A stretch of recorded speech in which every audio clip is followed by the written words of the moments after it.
Construire une stratégie gagnante pour la filière française à l'export. Là, on va s'intéresser aux outils, aux accompagnements.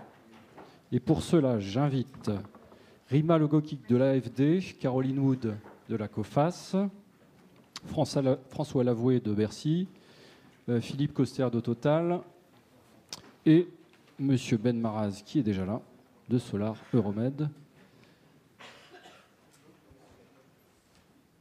Et j'oublie Jean-Noël de Charentenay, qui représente la société Exosun.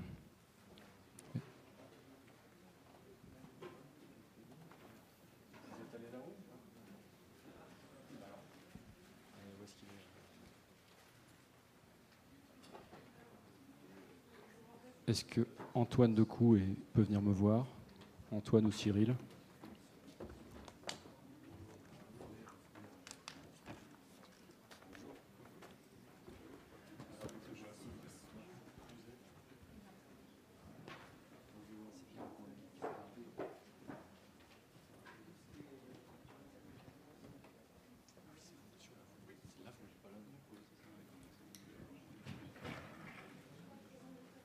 Ouais, Antoine.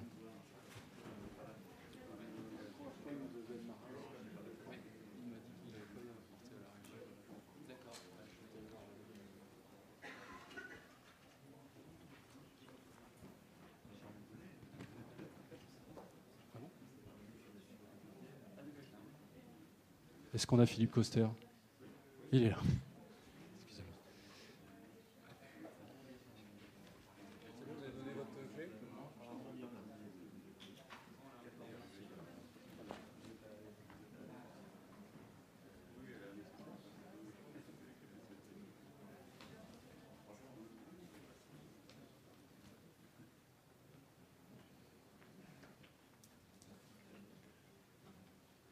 Alors, nous avons la défection provisoire, j'espère, de Caroline Wood, de la COFAS.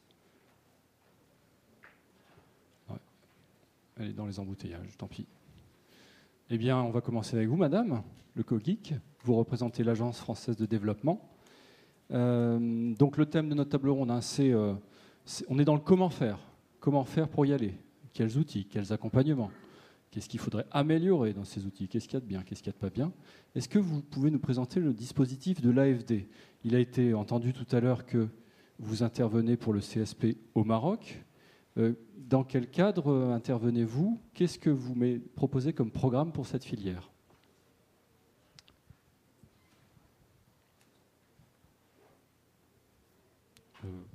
Oui, ça marche, allez-y.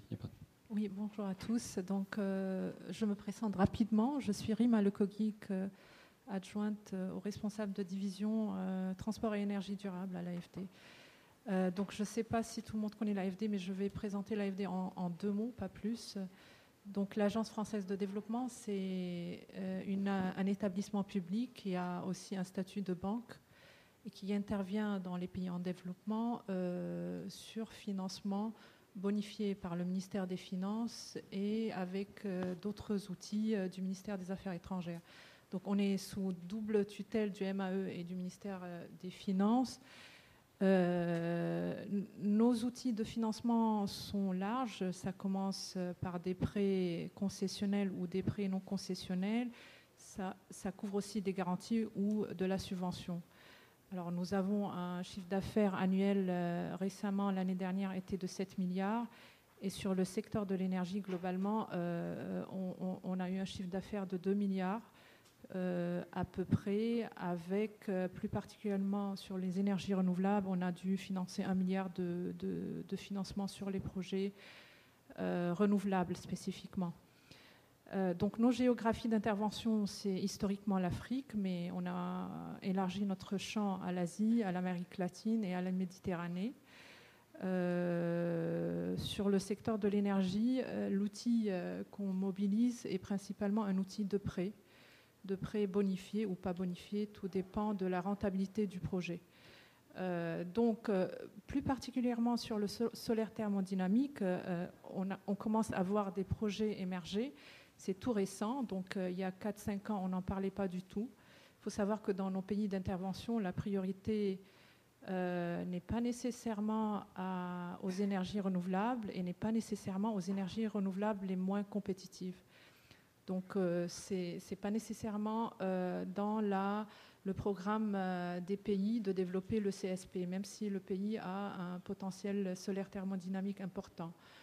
On a vu avec le plan solaire méditerranéen une volonté nouvelle des pays d'Afrique du Nord et du Moyen-Orient de développer cette technologie, donc avec des projets planifiés. Le Maroc a été le plus en avance sur le développement de ces projets. Et on a eu la première centrale Ouarzazate initialement, maintenant Nour 1, financée avec l'AFD, la Banque mondiale, la Banque africaine de développement, la KfW, la BEI et puis le Fonds Technologie Propre, qui est un fonds spécifique pour les projets climat. Alors les autres pays de la zone, que ce soit la Tunisie, l'Égypte et la Jordanie, ont aussi des programmes de développement de centrales thermosolaires. Pour l'instant, ils sont encore au stade d'études, donc rien n'est concrétisé. Donc, au-delà de l'Afrique du Nord, il y a aussi des projets qui se développent en Afrique du Sud. L'Afrique du Sud a une stratégie de développer ce genre de projet qui est assez intéressante avec des appels à projets, donc avec des projets développés par des partenaires privés. Au-delà de ces deux géographies, on n'arrive pas à identifier vraiment d'autres pays qui ont cette volonté de développer le CSP. Il pourrait y avoir quelques projets au Mexique, mais c'est encore au stade d'idée et on n'est pas approché pour ce genre de projet. Alors, simplement pour rappeler que l'outil d'aide au développement de l'AFD est un outil d'aide délié. Il faut préciser. Le déliement de l'aide a été décidé par nos ministères de tutelle en 2002.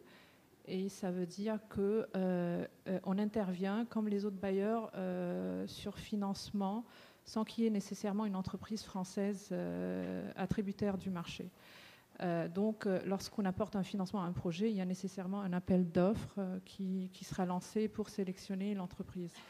Alors, ça a été une décision au niveau de l'OCDE, sur recommandation de l'OCDE, et qui a été aussi adoptée par l'Allemagne et les Japonais. Donc l'aide bilatérale en Allemagne à travers la KfW est aussi une aide déliée. L'aide bilatérale japonaise à travers la JICA aussi, c'est une aide déliée.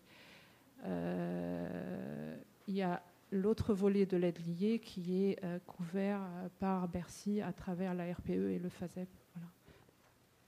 Alors, vous faites vous-même la transition avec François Lavoué. On vient de prononcer deux sigles mystérieux. FASEP, RPE, il faut absolument nous expliquer ce que c'est et ce que ça vient faire dans un colloque sur le CSP. Monsieur Lavoué, oui, bonjour. Pour le MINEFI. Alors effectivement, du côté de la Direction générale du Trésor, on gère les outils d'aide publique au développement, mais d'aide liée, donc qui bénéficient aux entreprises françaises uniquement. Et ces outils qu'on peut vous proposer, que d'ailleurs je pense pas mal d'entre vous dans la salle connaissent déjà, on en a deux. On a un outil qui s'appelle FASEP, qui est un outil essentiellement destiné à financer des études, et un outil qui s'appelle RPE, pour Réserve Pays Émergents, qui est un outil destiné à financer, cette fois-ci, la réalisation de projets, donc du coup de taille et d'envergure financière beaucoup plus importante. Donc, si je décris rapidement les caractéristiques de chacun de ces deux outils, donc le FASEP, c'est un don de l'État français à un État étranger. Alors, peut-être ce qu'il faut préciser, c'est qu'on parle bien d'aide publique au développement. Donc, on s'intéresse uniquement aux pays en développement. Donc, tous les pays OCDE en sont exclus. Les pays du Golfe en sont aussi exclus. Et notre cœur de cible, j'ai envie de dire que c'est plutôt la partie émergente plutôt que la partie pays les moins avancés du type Afrique subsaharienne. Mais il n'empêche que sur l'outil FASEP, la plupart des pays hors OCDE et hors pays du Golfe sont éligibles.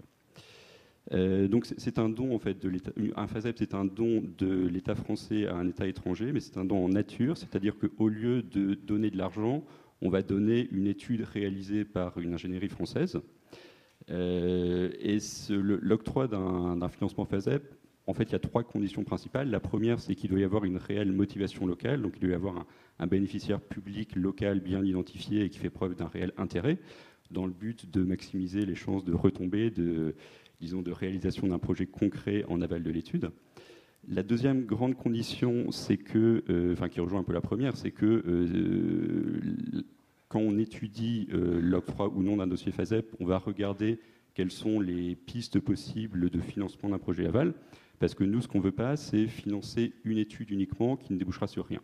Donc on veut maximiser les chances de retombées, de réalisation d'un projet et derrière de retombées pour la filière française. Donc la troisième condition, c'est justement le soutien export à la filière française. C'est-à-dire que quand une entreprise vient nous voir pour monter un dossier FASEP, on va lui demander de monter ce qu'on appelle dans notre jargon un club de suivi, c'est-à-dire un groupe d'une petite dizaine en général d'entreprises françaises industrielles mais qui produisent en France et qui se disent intéressées par cette étude et qui espèrent pouvoir bénéficier des retombées. Donc ça, c'est un peu les grands principes. En matière de montant, on parle d'études, donc le montant moyen d'un FASEP, c'est à peu près 400 000 euros, et ça va en gros de 100 000 à 700 000 euros. Ça, c'est l'outil classique. Et depuis 2009, on a une déclinaison de cet outil qui s'appelle le FASEP Innovation Verte et qui permet de financer, au-delà des seules études de faisabilité ou d'assistance à maîtrise d'ouvrage, la réalisation de petits démonstrateurs. Donc, comme on reste dans les mêmes gammes de prix, évidemment, on ne parle pas de démonstrateurs de plusieurs mégawatts, puisqu'en fait, la condition de ce FASEP Innovation Verte, c'est qu'on a 50% du montant qui est destiné à financer le démonstrateur, et le reste est destiné à financer les études de préfaisabilité. Ça nous a quand même permis, il y a plusieurs entreprises présentes ici et d'ailleurs dans ce panel qui ont pu bénéficier de telles solutions. Ça permet en fait à une entreprise qui a une technologie qui a déjà fait ses preuves en France de la tester en fait dans d'autres conditions, dans un pays plus ensoleillé, pour après, encore une fois, pouvoir déboucher sur un projet de plus grande envergure. Donc ça, c'est le premier outil qu'on a, le FASEP. Le second qui s'appelle donc la RPE. Cette fois-ci, ce n'est plus un don d'État à État, mais c'est un prêt. Mais c'est un prêt à des conditions très concessionnelles. Puisque, en fait, dans notre jargon de Bercy, on demande ce qu'on appelle 35% d'éléments de don. C'est assez technique, mais pour vous donner une idée, ça peut par exemple donner un prêt remboursé sur une période de 15 ans avec une période de grâce de 6 ans et un taux de 0,05%. Donc c'est quasiment du don. Par contre, la contrepartie effectivement de ces conditions très concessionnelles, c'est qu'on va demander une part française importante sur ces projets financés en matière de RPE, puisqu'on a un seuil qui est de 70% de part française, et c'est de la part française qui n'est pas seulement sur le nom, mais qui est réellement de la production en France, c'est-à-dire qu'on va demander, avec nos collègues du ministère du redressement productif, on va leur demander d'aller voir sur place, vérifier dans les usines que les fournisseurs utilisés dans le cadre de ce financement produisent bien dans leurs usines en France. Et que ce ne sont pas uniquement des assembleurs. Alors, et on s'est cassé la tête dans la table ronde d'avant à expliquer que justement, il fallait du contenu local. Donc là, est-ce qu'il n'y a pas un petit dilemme Alors exactement, c'est aussi pour ça que l'outil RPE est peu utilisé dans le solaire thermodynamique et dans les énergies renouvelables au sens large. Après, j'ai envie de dire que c'est un peu au cas par cas. Ce qui se passe souvent dans d'autres secteurs, c'est qu'on peut coupler aussi cet outil RPE, ne le mettre que sur la partie purement équipement française, dans laquelle là on a le plus de chances d'avoir une part locale, une part française importante. Et puis l'autre partie du projet, typiquement dans d'autres secteurs, le transport ou l'environnement, ça peut être la partie génie civil, peut être, sur cette partie, on peut mobiliser des financements commerciaux, éventuellement garantis par la COFAS d'ailleurs. Donc on peut coupler véritablement cet outil RPE avec d'autres sources de financement pour réussir à faire rentrer un petit peu le projet que vous nous proposez dans nos règles qui sont, je l'admets, un peu strictes. COFAS qu'on accueille. Hein. Bonjour madame. C'est pas grave. Vous allez, monsieur Lavoué, passer le micro à Marc Benmaraz, puisque le monsieur qui a sollicité un FASEP, c'est lui. Donc Solar Euromède va nous en parler. Est-ce que vous étiez content de cet accompagnement ? Au téléphone, vous étiez quand même assez amer, hein, de manière générale, pas sur monsieur Lavoué, mais sur le système d'accompagnement général français pour le CSP à l'export.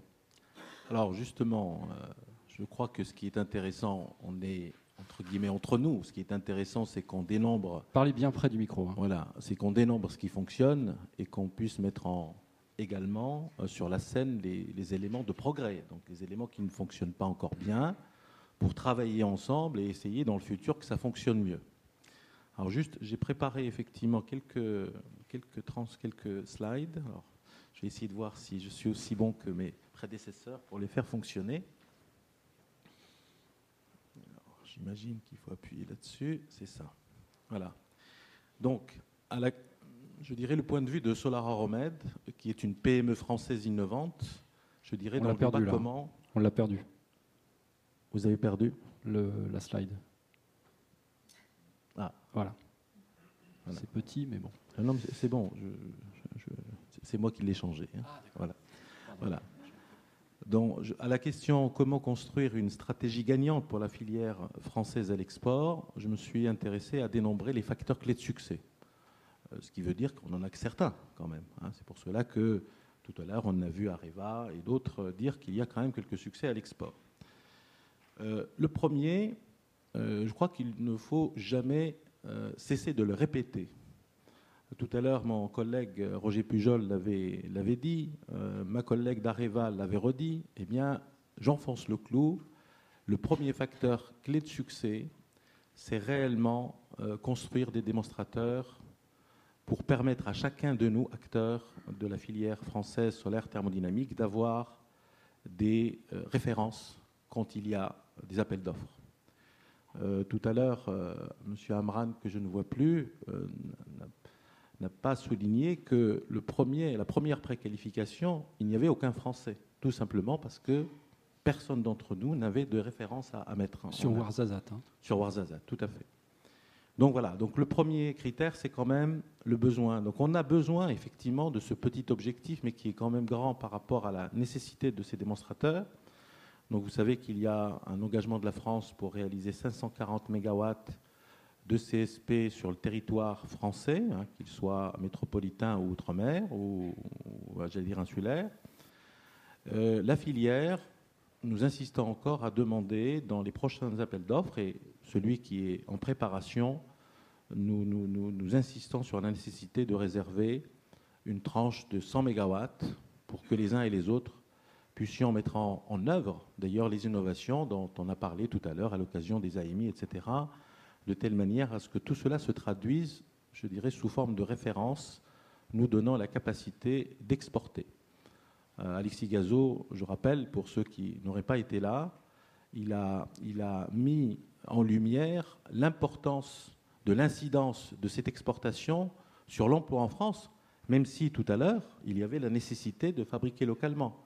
Globalement, sur un projet qui se fait au Maroc, en Arabie ou dans un pays tiers, il y a une forte, même si le projet se réalise à l'étranger, l'importance de l'emploi créé en France en matière d'ingénierie, en matière de technologie, en matière de savoir-faire, etc., est importante. Je rappelle que si on se débrouille bien en faisant nos 540 MW et si on se donne les moyens globalement, il y a des petits, des grands et des moyens dans la filière, hein, à ne obtenir que 10% du marché mondial, eh bien, on a, tout à l'heure, Alexis Gazot a expliqué qu'il y avait 84 000 emplois que la filière était capable de générer. Donc, commençons déjà par nous donner des références et une tranche de 100 MW dans le prochain appel d'offres. Également, je crois que certains l'ont souligné, la complexité des procédures administratives qui fait que les projets sont retardés. Il y a un besoin impérieux de facilitation de l'octroi, de permis de construire, etc., de telle manière à ce que les industriels puissent s'occuper de la technologie, de l'industrialisation, de la création d'emplois, de la création de richesses dans notre pays. Je voulais, pour donner les facteurs clés de succès, je voulais mettre en exergue un petit succès qu'a réalisé récemment Solar-Aromed en début d'année. Nous avons, je dirais, dans le cadre d'un appel d'offres international, en Jordanie, il y a un projet de démonstration en Jordanie qui est un projet pilote, hein, il fait 3 MW. Solar-Aromed a été retenu. Et je voulais partager avec vous pourquoi on a été retenu. Non pas parce qu'on est grand, parce que vous savez, Solar-Aromed, on n'est qu'une PME, parce qu'on est riche. Non, Solar-Aromed est une PME aujourd'hui familiale. Non, parce que tout simplement, on a travaillé sur ces facteurs clés de succès qui sont, un, la nécessité, alors pour un projet pilote, une centrale pilote était nécessaire, mais pour des grands appels d'offres, il nous faut des centrales réelles qui fonctionnent. Donc nous avions Augustin Fresnel, qui est un démonstrateur en fonctionnement dans les Pyrénées-Orientales. Nous avions également, grâce à SolarOmed, bien sûr, à ses partenaires. Tout à l'heure, on a parlé du CEA, du CNRS, qui sont des partenaires de SolarOmed en matière technologique, mais grâce également au financement public tel que la Banque publique d'investissement, plus récemment l'ADEME pour le projet LFR 500, nous avons pu développer une technologie compétitive. Et tout à l'heure, je crois, il y a quelqu'un qui l'avait dit, nous avons besoin non seulement d'avoir de la technologie, mais de la technologie qui soit en meilleur positionnement par rapport à nos concurrents, donc une technologie compétitive. Et dans le panel qu'on a inclus aujourd'hui, il y a effectivement un autre facteur qui est important, c'est le financement. Alors on a commencé par l'AFD, là la DG Trésor, mais je voudrais un petit peu renforcer le message sur la nécessité d'accompagner les industriels en matière de financement. Pour le succès en Jordanie, le financement était dans le cadre d'un plan solaire méditerranéen, donc nous n'avions pas à le monter. Mais il faut dire quand même que, compte tenu de la taille de SolarOmed, l'appui de la COFAS a été un élément majeur dans notre succès, puisqu'on a pu, grâce notamment, je dirais, compte tenu de notre taille plus modeste que nos autres collègues, CNIM ou Areva ou Alstom, nous avons pu mettre en place les cautions. Vous savez, quelquefois, ce n'est pas la technologie qui bloque, c'est les garanties qu'il faut donner. Et les industriels savent que c'est un élément également important. Donc, mon propos, c'est de dire aujourd'hui, grâce à ce succès, on a pu mettre en valeur que le triptyque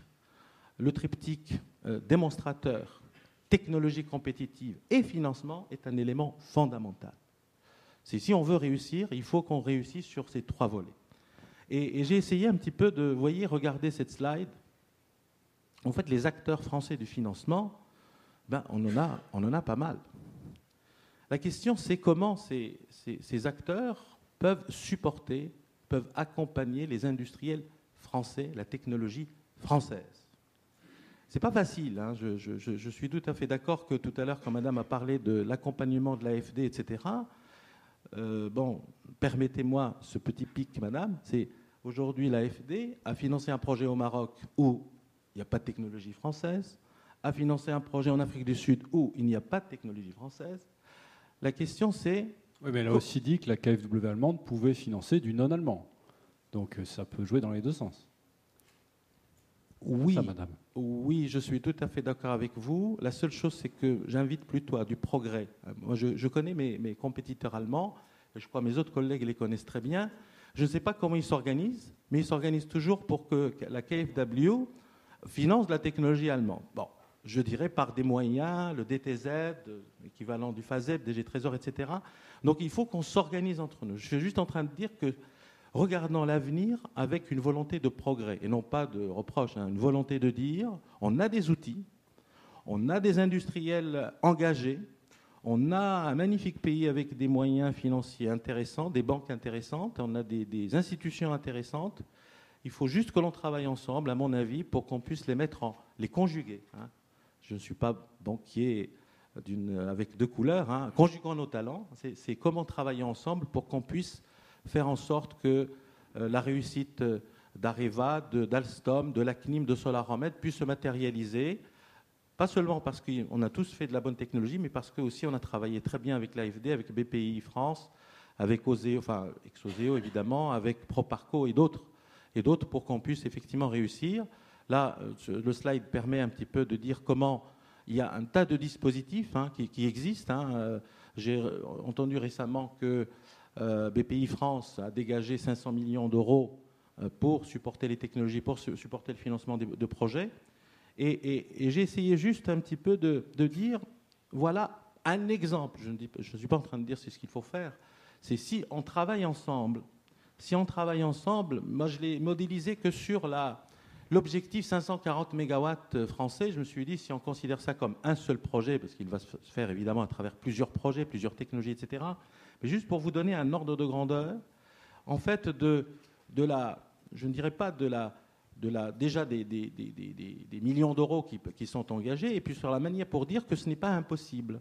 540 mégawatts, si on devait les faire ensemble, et en travaillant ensemble, eh bien, c'est en gros, c'est 2 milliards d'investissements, puisque c'est l'objectif à 2020, c'est 2 milliards d'investissements, donc un impact emploi, je le répète, il suffit d'aller lire ce qu'il y a dans le rapport d'Alexis Gazot. Quand on met en œuvre un financement de 2 milliards d'euros, en gros, pour donner un ordre de grandeur, il y a 500 millions de fonds propres et 1,5 milliard de dette bancaire, pour donner encore là un schéma tout à fait simplifié de financement de projet. Et je me suis amusé à dire, tiens, puisqu'on est un partenariat public-privé, on est tout à fait capable de faire un partenariat public-privé entre différentes composantes de financement en France, de manière à ce que toutes les contraintes qui s'imposent à des financeurs, qui doivent, le financement doit être délié, etc. Mais si on le mettait par exemple dans un fonds, eh bien, il pourrait servir des intérêts spécifiques et de la filière. Et là, je ne parlais pas que de Solaromède. Évidemment, j'ai mis mes autres collègues qui auront à faire un certain nombre de projets. Donc, juste pour dire que si nos collègues dans d'autres pays arrivaient à s'organiser ensemble pour que leur outil de financement, j'allais dire, serve leurs intérêts industriels, je suis convaincu qu'un travail intéressant entre nos outils de financement publics et privés et les industriels, on serait effectivement à même de monter des outils qui nous permettraient de gagner des parts de marché à l'international. Est-ce que l'un de vous deux aurait une réaction sur ce que vient de dire M. Benmaraz? Et puis je passe la parole à M. de Charentenay.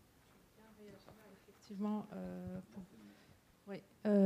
oui, je veux bien réagir sur quelques éléments. Effectivement, j'ai bien noté. C'était assez intéressant de la présentation de dire qu'il y a effectivement un triptyque, les démonstrateurs, la technologie compétitive et un financement. J'en conviens, effectivement, les trois éléments sont assez importants. Si on prend chacun des éléments pour la filière française, il est vrai que la filière française, notamment dans le cas de Ouarzazate 1, n'avait pas les références qu'il fallait pour passer le stade de préqualification. Et effectivement, il y a un travail à faire en ce sens pour permettre à cette filière d'avoir les références qui lui permet d'être considérée dans les appels d'offres. En ce qui concerne la technologie compétitive, je suis toujours d'avis que pour l'instant cette technologie est un peu chère pour les pays dans lesquels on intervient, nous, AFD et les outils d'aide liés. Donc il y a effectivement à développer cette technologie pour la rendre moins chère, comparée déjà aux autres filières ENR, et puis peut-être voir au niveau de la filière française comment les technologies proposées par des entreprises françaises peuvent être compétitives aussi vis-à-vis de leurs concurrents. Alors pour le financement, j'aimerais dire deux mots par rapport à l'AFD pour qu'il n'y ait pas de malentendus. Donc sur Ouarzazate 1, simplement pour préciser, effectivement, il n'y a pas d'intérêt français. Pour l'instant, le développeur et le consortium qui a été retenu ne contient pas d'entreprise française. Mais le contrat EPC n'a pas été encore pour l'instant clarifié et on ne sait pas si, in fine, sur la chaîne de valeur, il y aurait peut-être des turbines Alstom, il pourrait y avoir des miroirs à Saint-Gobain ou il pourrait y avoir aussi des équipements électriques de Schneider, etc. Donc tout n'a pas été attribué, tout n'a pas été figé et on peut avoir sur la chaîne de valeur, même pour la première centrale, du contenu français. On attend encore d'avoir plus d'informations sur ces éléments. Par rapport à la KfW, je précise que le financement de la KfW sur Ouarzazate 1 n'a pas impliqué, n'a pas abouti à favoriser des intérêts allemands, malheureusement, puisque le développeur Aqua est associé à un Italien. Donc il n'y a pas de contenu allemand sur Ouarzazate 1, même si le financement KfW est bien là. Alors, plus précisément, sur ces grandes centrales qui sont assez capitalistiques, on parle de plusieurs centaines de millions d'euros à mettre en financement. La France toute seule ne peut pas financer ces centrales-là. On est obligé d'être à plusieurs à cofinancer. Et dès qu'on est en cofinancement avec la Banque mondiale ou la Commission européenne qui apporte des subventions sur certains projets, on est obligé d'être sur des standards internationaux d'appel d'offres. Donc l'idée de dire il faut adopter une approche d'aide liée pour accompagner les entreprises françaises, je ne suis pas sûre que c'est vraiment la bonne voie à suivre, parce que si on parle de Nour 1, Nour 2, Nour 3, même si la France ou l'AFD avait un financement lié, on n'est pas pertinent, parce qu'on ne peut pas financer seul ces centrales-là. Donc on ne sera pas autour de table pour le financement de ces centrales-là. Après, pour les petites centrales de quelques mégawatts, effectivement, il y a un problème par rapport à la RPE de contenu français qui est une contrainte pour la filière thermodynamique, puisque que ce soit Areva avec Osra, la production n'est pas nécessairement en France, que ce soit Alstom avec Bright Source, pareil, la production n'est pas en France. Donc il y a une petite contrainte, mais ça me dépasse, je n'ai pas d'éléments de réponse. Une dernière précision pour l'Afrique du Sud, simplement pour dire que l'appel d'offres n'a pas été lancé, donc on ne sait pas s'il y aura des intérêts français ou pas sur la centrale qu'on finance nous-mêmes, de 100 mégawatts publics. Il y a d'autres centrales privées sur lesquelles il y a certains intérêts français. Je n'ai pas la liste en tête. Et sur la centrale en Afrique du Sud, l'ingénieur conseil, c'est Tractebel Suez, donc il y a de l'ingénierie française qui est dedans. Voilà, quelques mots de réponse. Merci madame. Est-ce que sur Ouarzazate, on a des chances d'avoir des suiveurs solaires de chez Exosun? Vous, monsieur de Charentonnet, vous dirigez cette entreprise, vous faites donc des trackers, des appareils de suivi du soleil. Comment vous vous insérez dans les consortiums? Comment faites-vous pour être présent sur les opportunités d'affaires à l'export? Alors nous, on est donc une bien près du micro. Pardon. Nous sommes donc une entreprise Exosun qui a été créée en 2007. On est effectivement une PME. On s'est spécialisé en fait, et je suis volontairement un peu provocateur par le premier slide que je vous montre, parce que je vous montre que du PV et du CPV. Notre idée, c'était d'être des spécialistes du suivi solaire. Le suivi solaire, c'est comment notre mission, en fait, c'est comment faire en sorte que le rayonnement solaire soit le mieux utilisé durant la journée, durant l'année. Et donc, le suivi solaire est une des composantes de cette utilisation, quelle que soit la technologie qu'on va utiliser. Je dis toujours, vous êtes un tournesol en acier. Oui, si vous voulez. Oui. C'est un peu plus compliqué et plus simple que ça en même temps, mais ça peut être effectivement une bonne comparaison.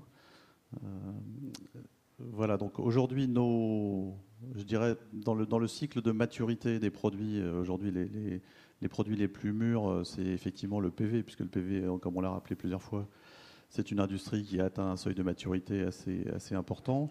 La partie suiveur solaire commence vraiment à prendre ses lettres de noblesse, puisque jusqu'à maintenant, le pourcentage des centrales au sol équipées de suiveurs solaires était quand même assez faible. Et maintenant, ça commence à augmenter assez rapidement du fait du basculement du marché du solaire, depuis des zones à faible irradiation, comme l'Allemagne, qui était le leader mondial, vers des zones à beaucoup plus forte irradiation. On en a parlé tout à l'heure, comme le sud-ouest américain, l'Afrique du Sud, etc., qui lancent des gros programmes. L'avantage du suivi solaire, c'est que on va produire de façon un peu plus lissée pendant la journée. Ça, on ne va pas être toujours en production pyramidale, c'est-à-dire soit montante, soit descendante. On va éventuellement même éviter le pic de midi, puisqu'on va produire éventuellement même un peu moins à midi, mais on va produire plus le matin et beaucoup plus le soir. Pour le CPV, c'est pareil, sauf que le CPV, c'est une technologie indispensable, puisque la focalisation des rayons lumineux fait qu'on doit être exactement en face du rayonnement solaire. Donc là, c'est un challenge plus intéressant techniquement pour nous. C'est qu'il faut qu'on construise des suiveurs solaires qui sont capables de suivre le soleil dans tous les axes au dixième de degré pendant 25 ans. Ce qui est quand même un challenge assez intéressant à relever. Donc là, actuellement, on est au stade industriel. C'est devenu maintenant un produit industriel depuis la fin de l'été.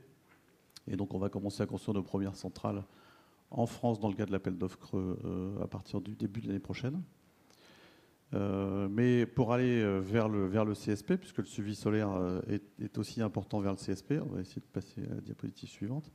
Donc pour illustrer ça, donc là on est dans un degré de maturité moins avancé, puisque Jean-Guillaume Péladon en a parlé tout à l'heure, ça fait partie d'un programme AMI financé par l'ADEME, donc le projet Microsol dont on a parlé.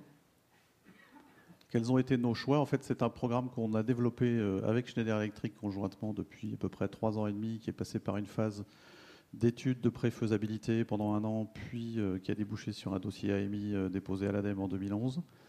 Le but étant de faire une micro-centrale solaire, micro en termes de puissance, puisqu'on est sur des puissances de l'ordre des kilowatts ou de la dizaine de kilowatts électriques.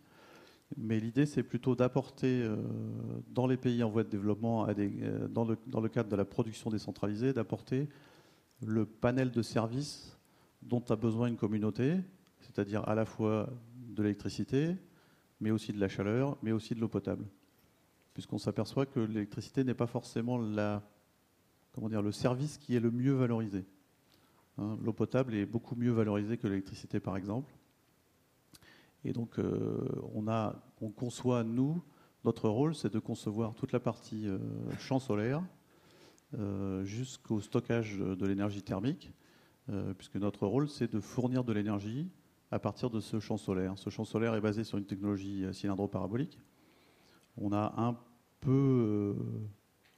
fait des choix un peu différents de ce que vous avez l'habitude de voir dans les champs cylindro-paraboliques de grande taille pour des centrales solaires de production d'électricité, puisque ce sont des cylindres paraboliques qui sont beaucoup plus petits, qui nous permettent de produire de la chaleur moins haute, puisqu'on est plutôt dans la gamme 200-250 degrés. Et pourquoi? Parce qu'on veut avoir des choses qui sont robustes, qui sont installables dans les pays en voie de développement, ne pas monter en température, de façon à réduire le besoin en valeur ajoutée locale, enfin en tout cas le besoin en exploitation locale, pardon. Oui, sur les financements. On aimerait vous entendre sur les financements également. D'accord. Donc je termine parce que juste par un petit pied de nez, puisque dans les différentes choses qu'on fait, on diversifie nos activités en participant par exemple à des expériences comme le Solar Décathlon. Je n'ai pas pu résister à vous montrer la photo de droite, là, puisque c'était Napevomo, c'était Solar Décathlon à Madrid en 2010. Puisque cette photo est reprise dans les bannières du cerf que vous voyez là pour illustrer le thermodynamique. En fait, la question est de trouver des solutions mixtes, puisque ça, c'est un concentrateur qui fait à la fois de l'électricité et de l'eau chaude, puisque les rayons du soleil sont projetés sur des cellules PV, concentration, mais qui sont refroidies par de l'eau. Et donc, on fait à la fois les deux en même temps. Passons à la thématique de financement qui est l'objet de la réunion d'aujourd'hui. Donc, effectivement, pour reprendre un peu ce qu'a dit M. Ben Maraz, puisqu'on est à peu près la même taille d'entreprise et confronté à peu près aux mêmes choses, je voudrais rappeler, et on l'a entendu dans les différentes tables rondes précédentes, le développement du marché se fait sur un critère, notamment dans les appels d'offres, se fait sur un critère qui est le prix du kilowattheure. Sachez que la part de financement représente à peu près 40% du prix du kilowattheure. C'est pour vous donner une idée de l'importance du financement.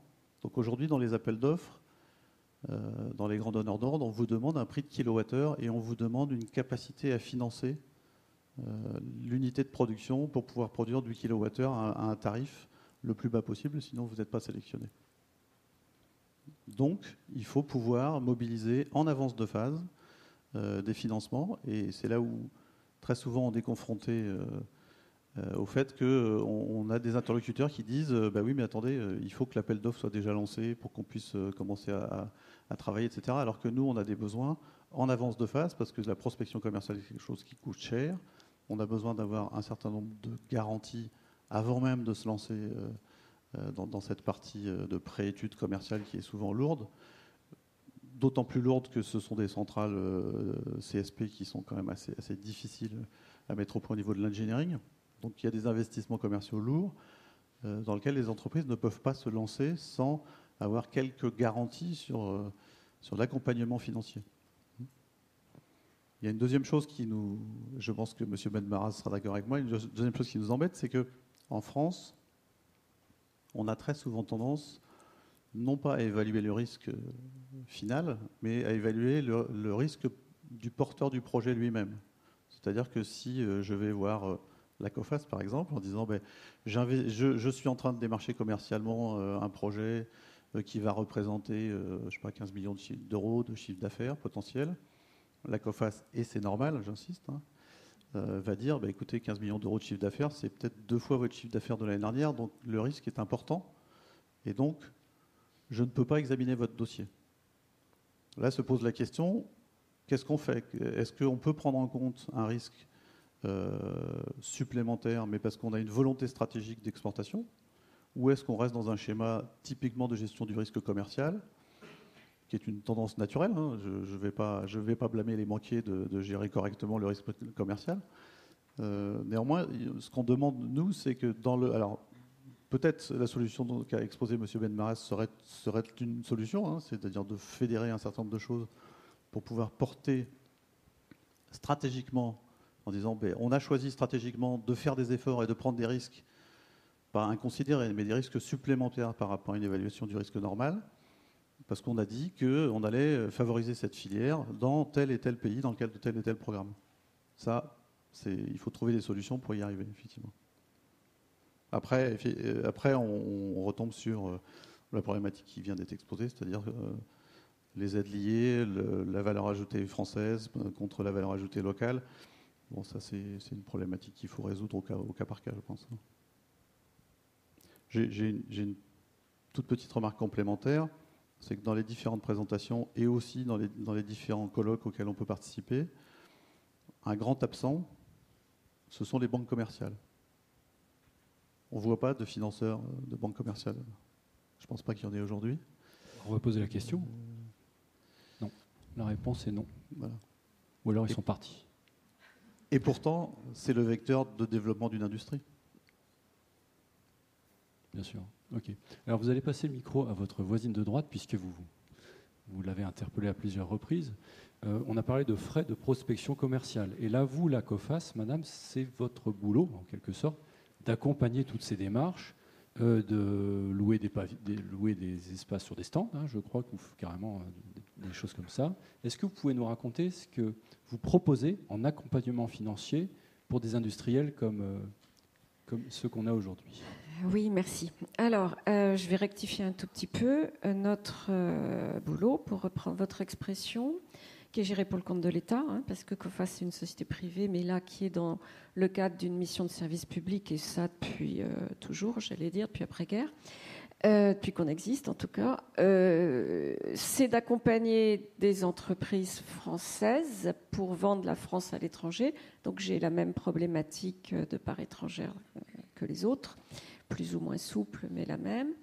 D'accompagner ces sociétés du début quand elles cherchent à se faire connaître à l'étranger jusqu'à l'investissement à l'étranger, le cas échéant, donc qui passe par une filiale, des bureaux à l'étranger, etc., en passant par les cautions et les préfinancements qui ont été cités par monsieur.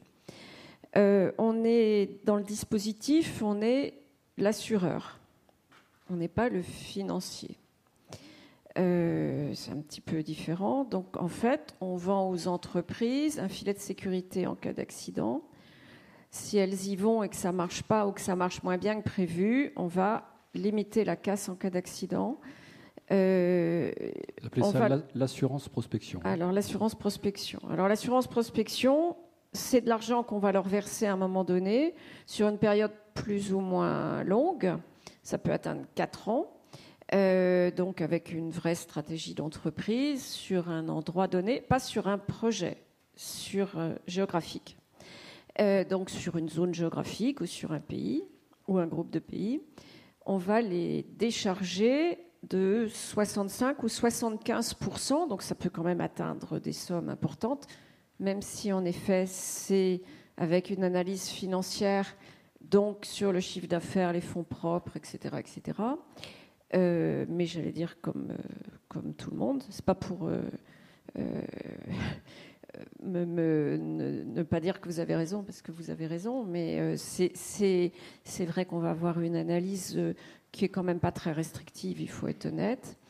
Et cet argent qu'on va verser à l'entreprise, eh bien, l'entreprise nous le remboursera peut-être, en tout cas tout le monde l'espère, surtout l'entreprise, plus tard, si ça a marché, c'est-à-dire si elle a vendu, si elle a fait du chiffre d'affaires. Proportionnellement à ce chiffre d'affaires, sans taux d'intérêt, je rappelle que c'est de l'argent public, et jamais plus que ce qu'elle a touché. Et si le malheur fait qu'au bout du compte, elle n'a pas réussi à nous rembourser tout, voire elle ne nous a rien remboursé, eh bien, ça deviendra un profit exceptionnel, c'est-à-dire qu'il y a un abandon de créances de la part de l'État, clairement. Ce que personne ne souhaite, puisque c'est notre argent qu'on dépense. Donc, tout le monde est content quand COFAS est remboursé plus ou moins vite. Alors maintenant, qu'est-ce qu'on garantit? Alors, on garantit toutes les dépenses, comme vous l'avez cité. Ça va des frais de voyage, de stand, de recherche de partenaires, de plaquettes en langue étrangère, de sites internet, etc.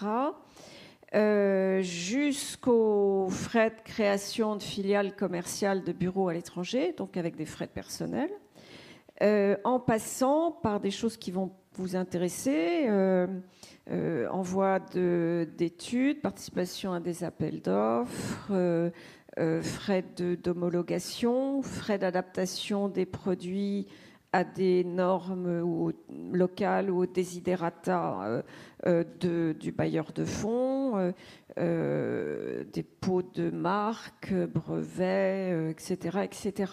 Les services d'un avocat. Les avocats, oui, bien sûr. Donc, l'idée, c'est de permettre à l'entreprise, monsieur a parlé de supplément, mais je vais dire la même chose tout à l'heure, d'être déchargé d'une partie du supplément d'efforts financiers et humains liés au fait d'adresser un marché étranger. Est-ce que l'un ou l'autre avait eu recours à la COFAS, messieurs? Oui. Et alors? Oui, on a fait un dossier d'assurance prospection. De mémoire, ça s'est plutôt bien passé. C'est une procédure un peu qui a ses propres, enfin qui a ses rigidités, mais c'est normal parce qu'on a besoin d'évaluer une stratégie de développement à l'international de façon un peu globale.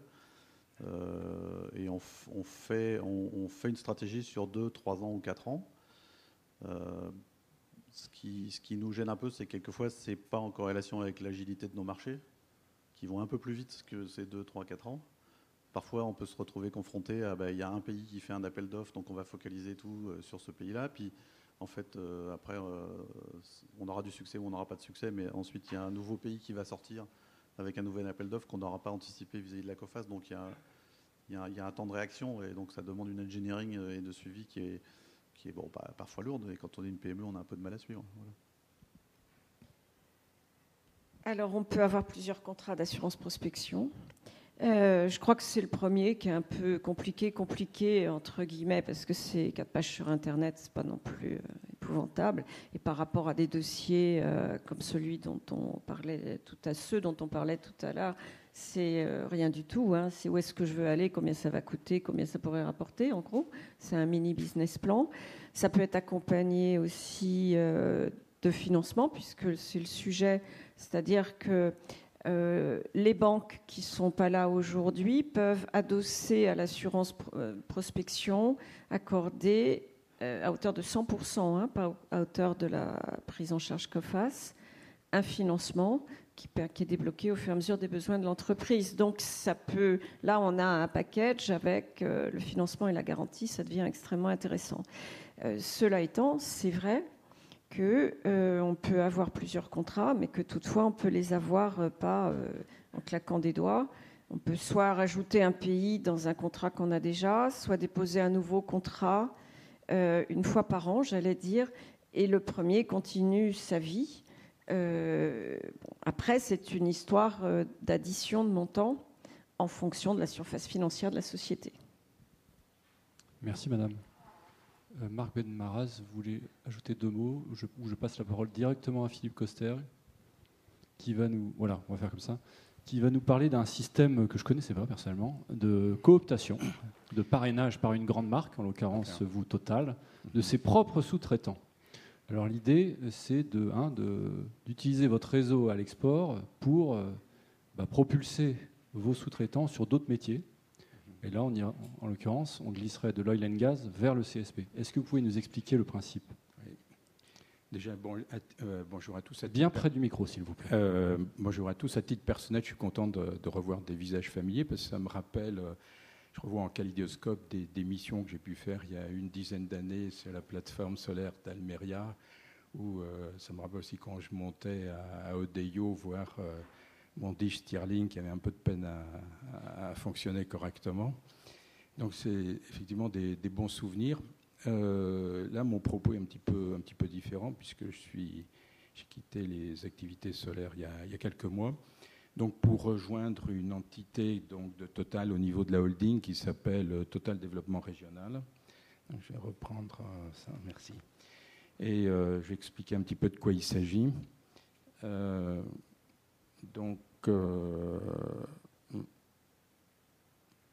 Voilà, donc Total Développement Régional, c'est une entité chez Total donc, qui est dédiée à l'appui de PME françaises, donc, qui a commencé globalement dans le bassin de Lac, donc en région paloise, dans le Béarn, et donc qui existe sous une forme un petit peu différente, mais depuis plus d'une trentaine d'années. Donc l'idée, c'est de contribuer au développement économique de PME dans des bassins d'emploi où Total a des plateformes industrielles.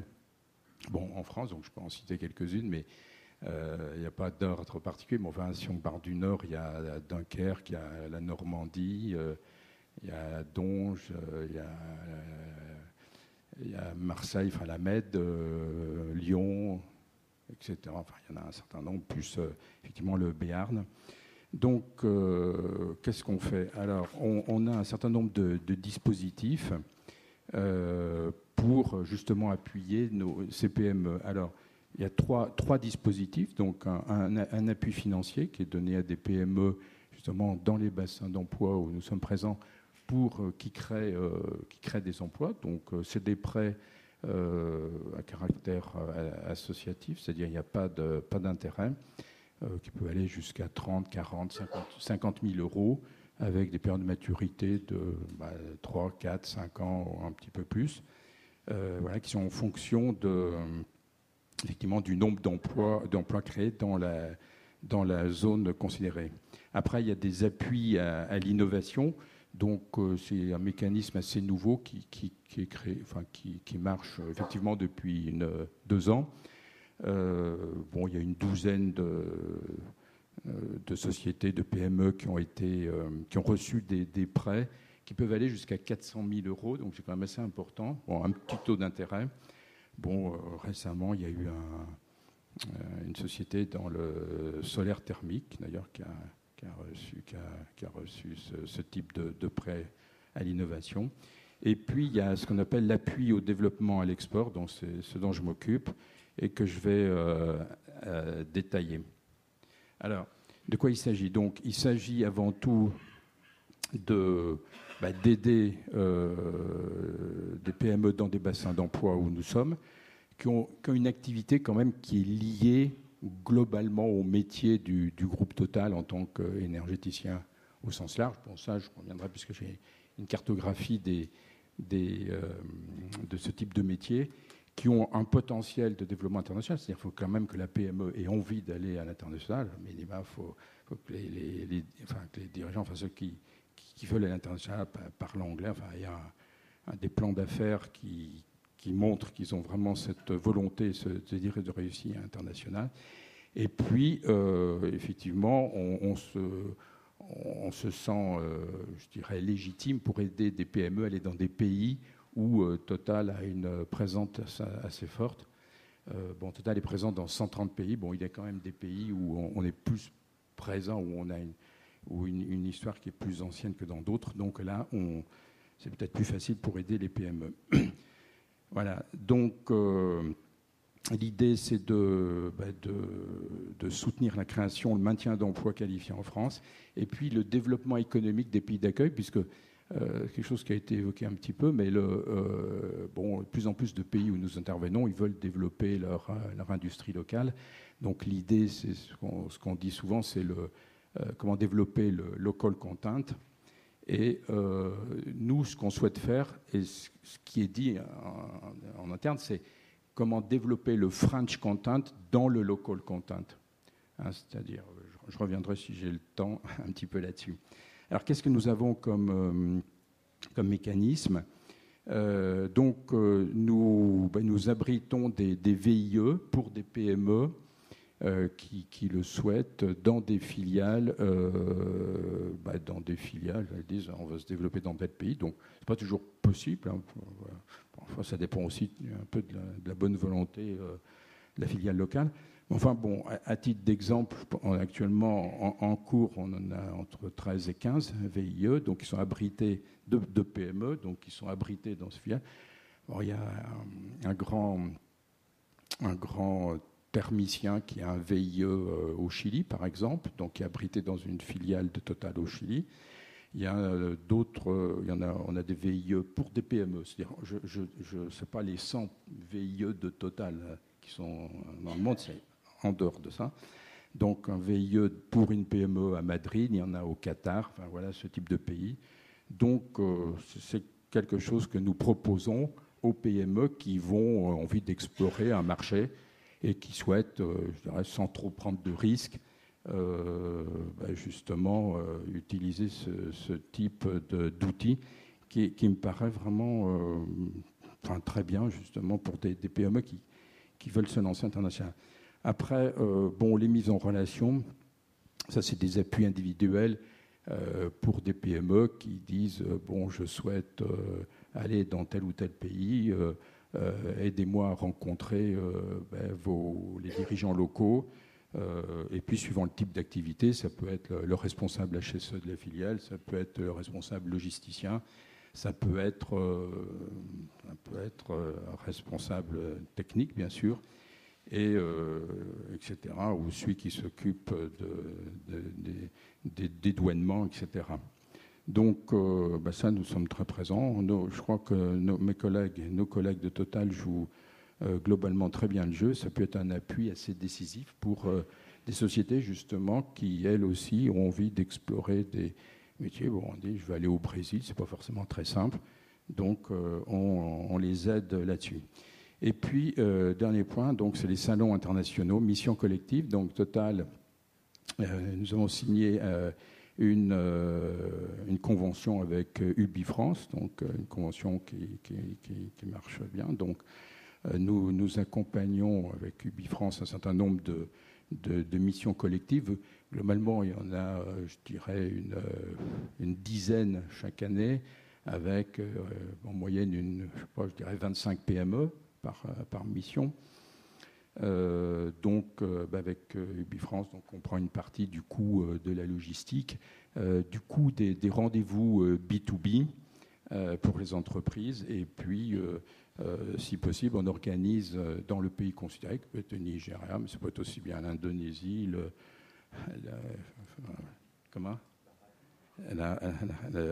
les pays du Golfe, etc. Donc, une réception par la filiale locale de Total pour expliquer comment on peut faire des affaires localement. Alors, je peux parler du dernier cas, etc. Ça me ramène un peu encore plus dans le cœur de notre sujet. Donc, il y a une semaine, j'étais au salon ADIPEC, donc à Abu Dhabi Oil and Gas, qui est le deuxième plus grand salon dans l'oil and gas au monde après l'OTC à Houston. Donc, nous avions emmené avec UbiFrance entre 25 PME, donc j'ai la liste. Donc j'en ai profité pour aller voir mes collègues, mon collègue, un de mes meilleurs collègues d'ailleurs, qui est à Shams, qui travaille pour Total sur Shams. Alors Shams, c'est une centrale solaire thermodynamique, donc fait globalement une centaine, 110 mégawatts électriques, donc qui fonctionne. J'ai pris de bonnes photos à titre personnel, j'aurais pu d'ailleurs les montrer, c'est intéressant.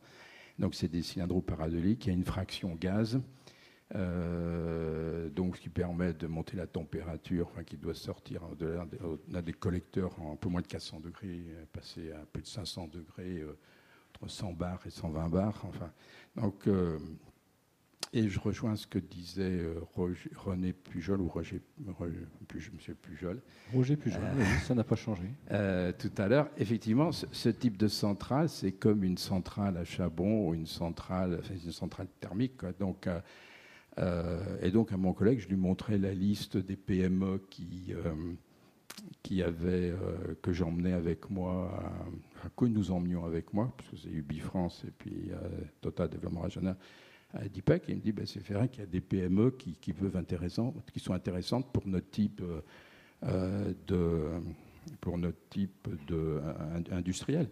C'est-à-dire qu'il y a des métiers communs. Sur Champs, on s'aperçoit que les gros équipements, le Total a 20% de cette centrale, donc Masdar à 60%, et puis les Espagnols d'Abengoa ont 20%, c'est eux qui avaient fait l'ingénierie. Donc il y a beaucoup d'équipements allemands, à grosses turbines à vapeur et allemandes, en gros, pas ceux forcément auxquels on pense, mais un autre allemand.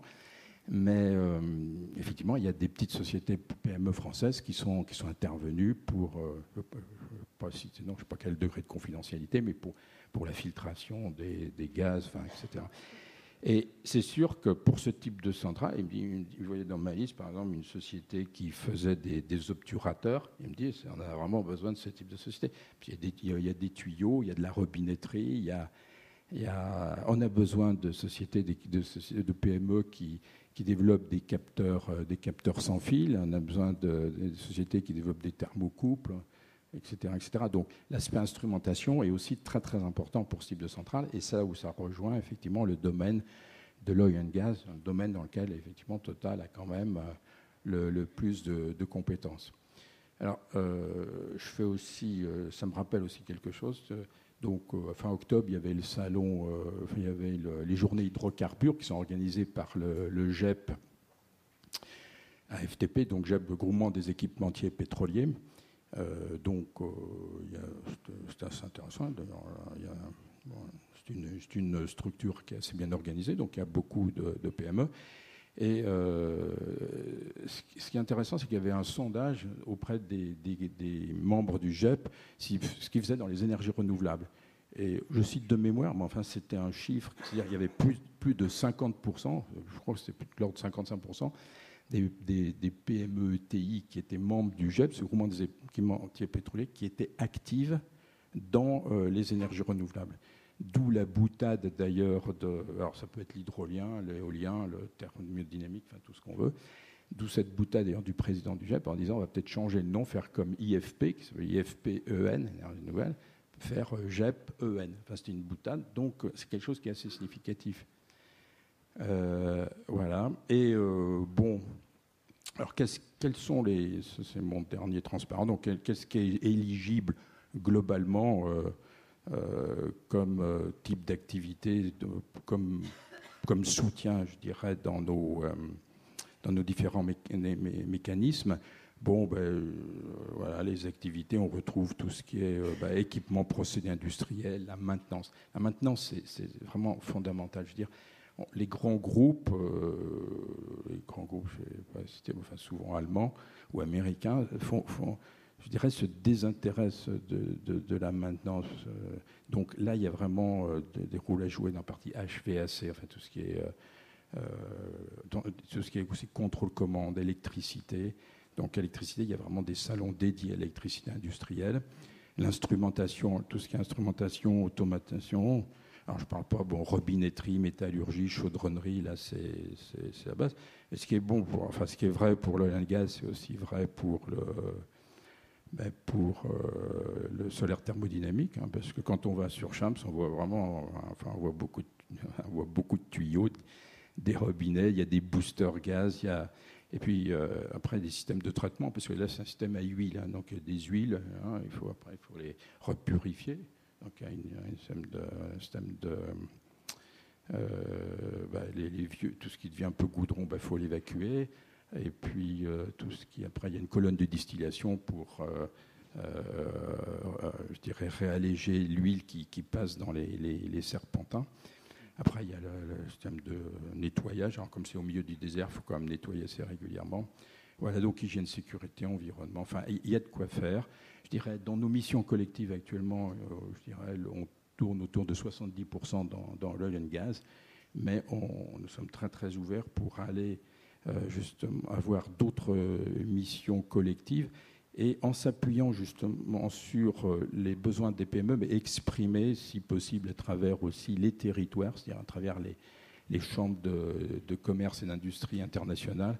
À travers ça, c'est important aussi, qu'il y ait cette... l'idée, c'est de quand même travailler le plus possible en PAC, hein, parce que ce qui fait quand même la force des Allemands et des Italiens, enfin je parle de l'Europe, hein, on va voir un fabricant italien, s'il ne sait pas faire un robinet, il a toujours un collègue qui sait faire, tandis qu'en France, c'est un peu moins vrai. Donc l'idée de travailler collectif au niveau des territoires est aussi très très importante. Merci Monsieur Coster.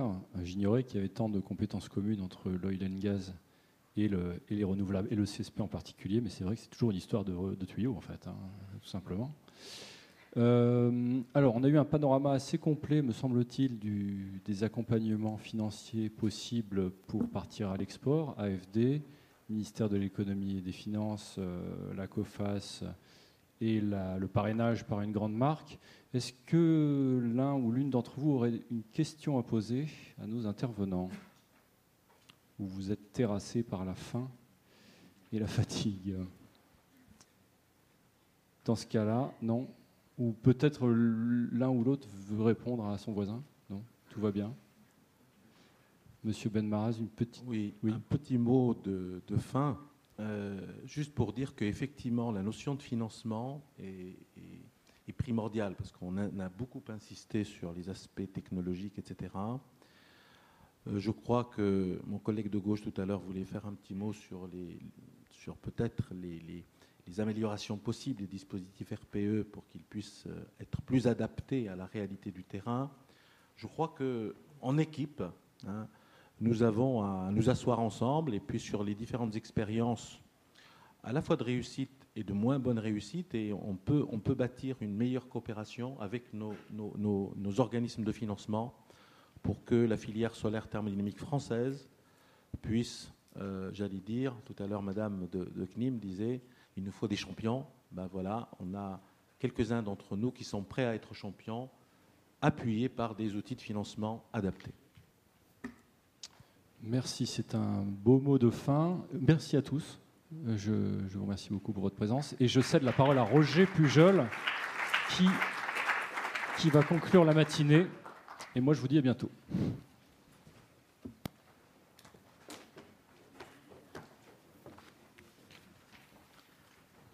Bien, il me reste à remercier l'ensemble, tout d'abord, des intervenants qui nous ont éclairés sur le sujet, et tout particulièrement les intervenants étrangers qui avaient fait l'effort de venir se joindre à nous. Je remercie aussi tous ceux qui nous ont écoutés. J'espère qu'on a pu vous apporter un éclairage de ce qu'est la filière thermodynamique aujourd'hui. Alors effectivement, la première table ronde voulait répondre 2 ans après son lancement où en est la filière française. En fait, le lancement de la filière française, j'espère qu'on vous en a convaincu, est plus ancien que 2 ans, mais c'est vrai que les 2 dernières années dans le domaine du renouvelable ont été des années assez dures, pas uniquement pour la filière solaire thermodynamique. Hein. On sait que toutes les filières ont été diversement affectées par peut-être un manque de continuité dans certaines politiques qui fait qu'il y a eu quelques dégâts. Et on peut dire que, ainsi que l'a montré Cédric Philibert avec cette très intéressante étude de l'AIE, je dirais peut-être pour la filière solaire thermodynamique, on voit un simple retard au démarrage, mais on voit que les perspectives à long terme sont restées inchangées. Ce n'est pas forcément mauvais pour la filière française qui avait certes démarré avec un petit peu de retard, mais qui justement peut mettre à profit le fait que le démarrage a été plus lent que prévu pour se mettre au niveau de la concurrence internationale. Pour pouvoir se mettre au niveau de la concurrence internationale, il faut effectivement qu'il y ait quelques aides. Les plus féroces concurrents aujourd'hui sur le marché sont les Allemands, les Espagnols, les Américains, et il faut regarder les efforts qu'ils ont su réaliser. Les Américains construisent beaucoup de centrales sur leur territoire. Les Espagnols ont construit beaucoup de centrales sur leur territoire. Les Allemands ont utilisé le territoire espagnol. On vient de parler de la plateforme solaire d'Almeria. C'est une plateforme qui est cofinancée par l'Allemagne. Donc les Allemands ont su utiliser le territoire espagnol pour développer ces technologies et ont quand même construit des centrales sur leur propre territoire. Donc, si vous voulez, la France ne pourra pas être présente sur le marché international si elle ne fait pas aussi l'effort minimum pour se mettre au niveau de la concurrence internationale. Et ça, c'est un point important. Je pense, on vous a montré aujourd'hui que les acteurs français y croient, ils investissent beaucoup d'argent, ils ont, eux, de la continuité. On espère que les pouvoirs publics feront preuve de cette même continuité. Alors, vous trouverez à la sortie le livre blanc ou l'étude Ernst & Young qui est présentée. Et je voulais simplement rappeler qu'est-ce qu'on dit dans ce livre blanc. On dit qu'il faut permettre la constitution d'une vitrine du savoir-faire à l'international. Une façon de faire ceci, c'est de réserver dans le prochain appel d'offres une tranche pour le solaire thermodynamique. Parce qu'on ne sera pas crédible à l'international si on n'est pas capable de montrer qu'on a chez nous des centrales qui fonctionnent et qui répondent à la demande. On a besoin également de soutenir l'innovation et la recherche. Alors là, j'ai noté avec grand plaisir que notre intervenant de l'ADEME nous a dit d'abord être ouvert à recevoir des projets originaux sans qu'il y ait forcément d'appel d'offres lancés, mais également ouvert à ce que nous engagions une discussion pour travailler sur une nouvelle feuille de route. Et puis le troisième élément de notre livre blanc, c'était soutenir et accompagner les acteurs français de la filière à l'export. Parce qu'on le rappelle, et l'étude Ernst & Young l'a bien montré, le fait de créer une filière industrielle exportatrice sera de toute façon génératrice de valeur ajoutée en France. Et alors, on a parlé au cours de la dernière table ronde de tous les systèmes français. Ils sont très utiles, certes, mais peut-être peut-on réfléchir à quelques progrès à y apporter. Et là aussi, je souhaiterais qu'on puisse, comme l'ADEME nous l'a proposé, qu'on puisse essayer de travailler avec les services concernés, parce que il vaut mieux avoir 10 ou 20% d'un marché qui est très important, on l'a dit, et qui, dans les prochaines décennies, représentera une part non négligeable du panel énergétique mondial, qu'avoir 75% de rien du tout. Parce que, si vous voulez, c'est vrai que ce genre de critères, qui parfois sont très contraignants, font qu'on se retrouve exclu de certains marchés, ou du moins que les systèmes d'accompagnement ne sont pas du tout adaptés à ces marchés. Or, on est sur un marché d'investissement massif, on est dans de l'industrie lourde et il faut que les accompagnements soient adaptés. Il est normal que les pays qui vont recevoir ces installations revendiquent légitimement une part locale non négligeable. Voilà. Donc, nous, ce qu'on souhaite, c'est que cette politique qui a été bien initiée, et qui a permis déjà de faire, disons, de permettre à certains acteurs français de se positionner sur la filière, soit continuée pour que d'autres acteurs rejoignent la filière. Alors je rappelle quand même que là aussi vous le trouverez à la sortie, il y a une quarantaine d'acteurs recensés actuellement sur la filière et on trouve ça dans notre annuaire. Mais je suis sûr que d'autres acteurs, si le marché se présente, d'autres acteurs la rejoindront, puisque comme on l'a dit, dans l'énergie solaire thermodynamique, en fait, on met en œuvre tout un tas de savoir-faire qui sont déjà disponibles sur le marché français. Donc voilà, l'heure tourne. Je ne vais pas vous tenir beaucoup plus longtemps. Il me reste à remercier également les sponsors de cet événement et à vous inviter tous à discuter autour du cocktail qui va se tenir juste à la sortie, de façon à poursuivre cet événement par des discussions bilatérales. Voilà. Merci beaucoup. Au revoir.